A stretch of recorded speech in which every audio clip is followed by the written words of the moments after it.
друзья, всем привет! Сегодня я дам вам отдохнуть от моего лица, моей физиономии. И прокатимся мы с вами в таком режиме по Дании, рассуждая на тему, какая же из скандинавских стран удобнее, приятнее, лучше для работы. И очень бы хотелось услышать ваше мнение в комментариях, увидеть. И прокатимся мы по датским мостам через пролив, которые уже показали, наверное, все ютубовские дальноблогеры, кроме меня. Вот. И пока мы по нему катимся, надеюсь, вы насладитесь прекраснейшим видом, который уже наверняка видели не один раз. И вот, значит, какой мыслью хотел поделиться. Сейчас настает зима, поэтому, например, из всех 4 стран возьмем Финляндию, Швецию, Норвегию и Данию. Для меня самый приятный вариант кататься по Дании, потому что здесь ты не мониторишь погоду, едешь себе на расслабоне по двухполосному шоссе и, в принципе, особо ни о чем не паришься. Снег, конечно, тоже бывает, но это все на уровне, как в Эстонии, то есть это не нервирует, не беспокоит. Скажем так, в зимний период это страна номер 1, где мне нравится работать. Тем более характер работы такой, что приехали, выгрузились, загрузились, уехали. И в лучшем случае еще можно там сутки отстоять, или даже 45. Вот. Дальше по рейтингу я бы поставил Швецию, потому что она очень открытая, приветливая, дружелюбная страна. С, я бы сказал, плюшевой довольно-таки полицией, очень тоже адекватной, общительной. Конечно, бывают всякие преткновения и нюансы, но все это решается на хорошем английском языке с полным взаимопониманием. И опять же, несмотря на то, что Швеция затрагивает арктическую часть, при всем при этом вполне получается ездить там без особых приключений. Дальше идет Финляндия, но тут многие могут поспорить. И реально оно так. Финляндия очень хорошая страна в плане инфраструктуры. Там очень хорошо используют зимнюю резину в том плане, что хорошие зимние укатанные дороги, хорошие трак-стопы, большие, огромные. Но почему я ставлю ее на 3-е место, и там, кстати, все бесплатно. На 3-е место ставлю только потому, что она идет у нас на транзитном маршруте по пути домой или по пути из дома. И, в принципе, больше мы особо ее не навещаем, кроме как арктическую часть, Лапландию, проезжая транзитом. Ну и там тоже, да, вполне хорошие дороги, без приключений, где зимняя резина себя отрабатывает. В Швеции, кстати, тоже особо с парковками проблем нет, как и в Дании. Ну и на последнее место ставим Норвегию. Зимой так уж и подавно, только потому, что погода портит все. И дорожные службы не всегда справляются. Да и в принципе у них наверняка есть какая-то стратегия, скажем так, борьбы с погодой, с непогодой. И вот такими способами, как могут, так борются с погодой, чистят дороги, но зимой это последнее место, потому что без приключений там никак. Вот такой вот коротенький рейтинг. И заодно хотел бы еще поговорить про манеру вождения, что также немаловажно.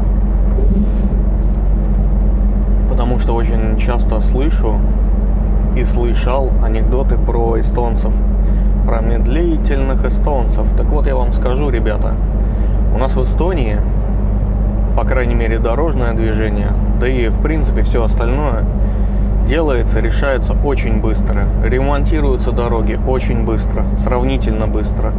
Люди ездят по правилам, да, с превышениями, есть гонщики, они везде есть.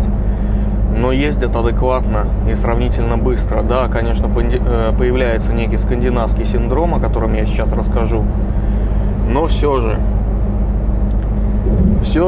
Швеция и Финляндия, например, хотя бы, вот там для нас дорожное движение своеобразно тяжело, потому что, прямо-таки, оно очень тошнотворное, очень неспешное, медлительное, заторможенное, реально заторможенное движение.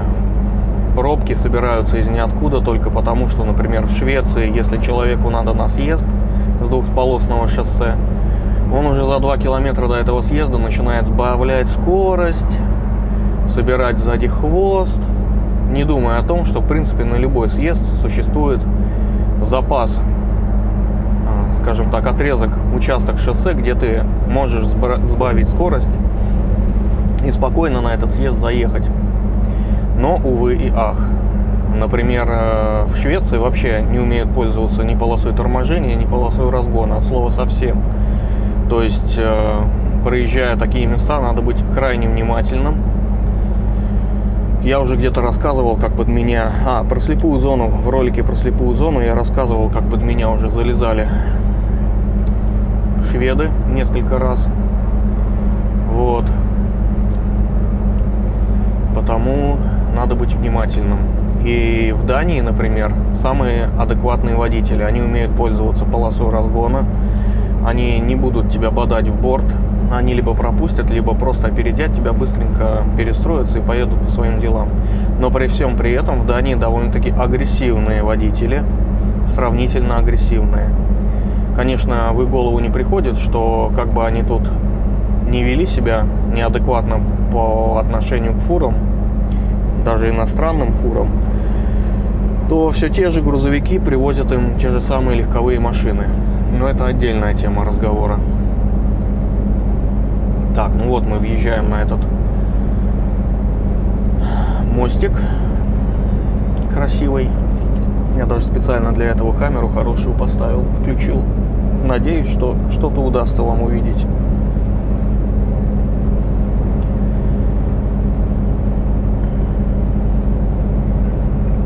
Про Норвегию также могу сказать, что там неспешное движение. Оно обусловлено, в принципе, сравнительно сложными дорожными условиями, как зимой, так и летом, потому что там узкие дороги. Двухполосное шоссе существует буквально только на юге и только в некоторых крупных пригородах, таких как Тромсо. Это не пригород, город. И то внутри города есть двухполосные дорожки.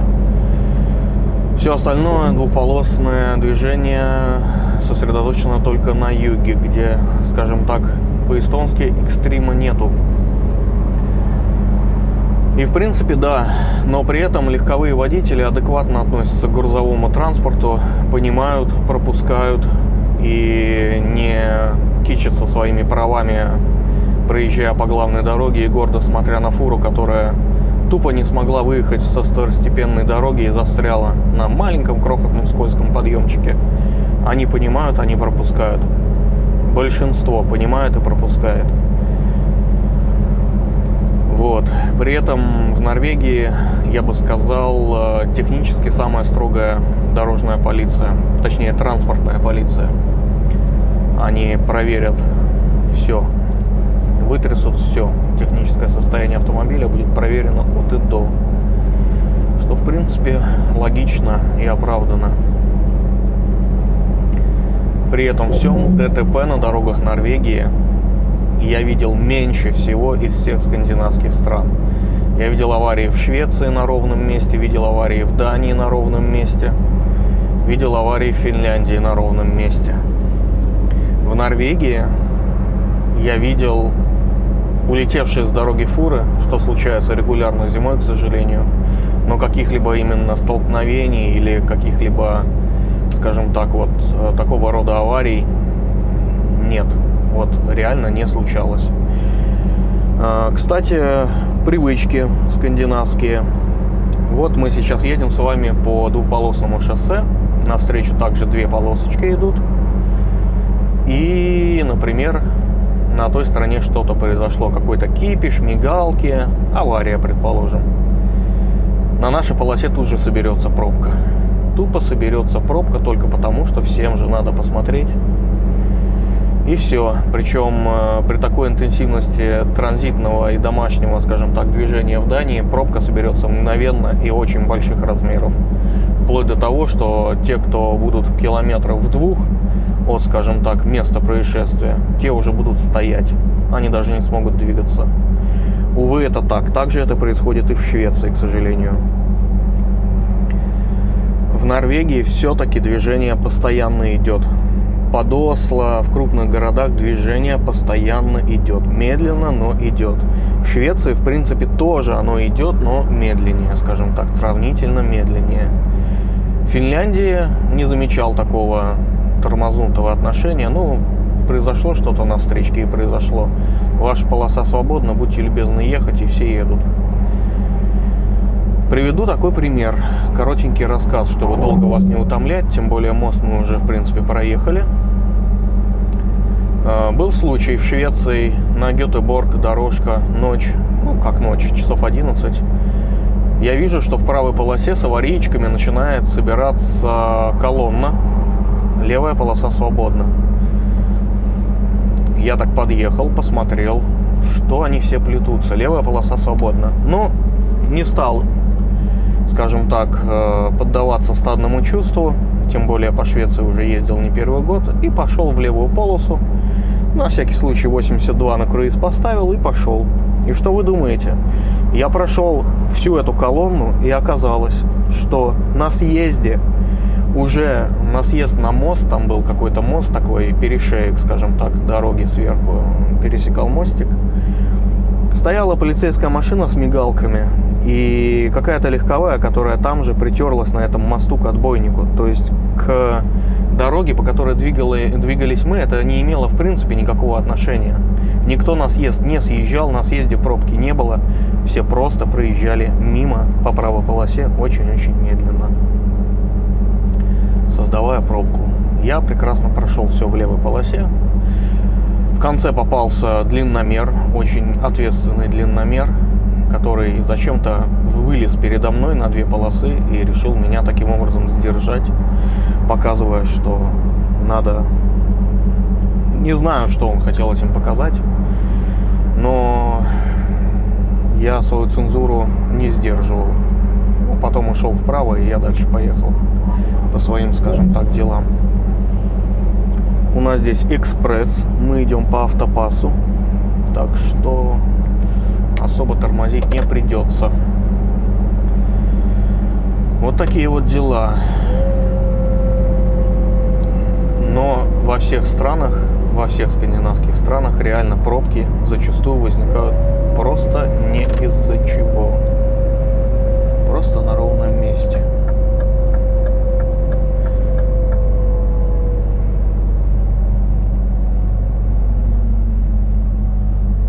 Идем в экспресс-полосу. Надеюсь, что все сработает. Пип! И еху, погнали!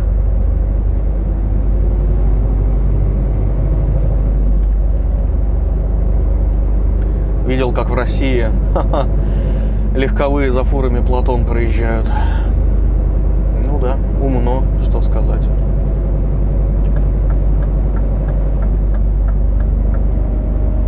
В кавычках. Вот такие вот, ребята, дела. Я бы хотел услышать от тех, кто работает здесь, рейтинг стран. Как вам больше нравится, где вам больше нравится, какие нюансы. Проехали мы мост и двигаемся по шикарному четырехполосному шоссе в направлении Копенгагена и будем сворачивать на Хельсинборг. Навигатор ведет нас через Исхой по 21-й дорожке, но мы поедем прямо на Хельсингор. Если нам дадут сейчас возможность перестроиться, но мы спрашивать особо не будем. Вот. Можно поехать и так, по знакам или по навигации. Навигация сейчас будет сводить направо. Почему вообще мы поехали через Данию и через мосты? Потому что логистика сработала от слова логика. План у термотранзита был такой, что мы идем на пароход на 20:00 из Фредриксхауна в Гетеборг, что крайне было нелогично, и я сообщил об этом вчера вечером логистику. Сказал, что давай пойдем по земле, потому что рвать паузу, там эту корабельную делать, не высыпаться опять, как бы смысла нету, и просто потеря времени в порту.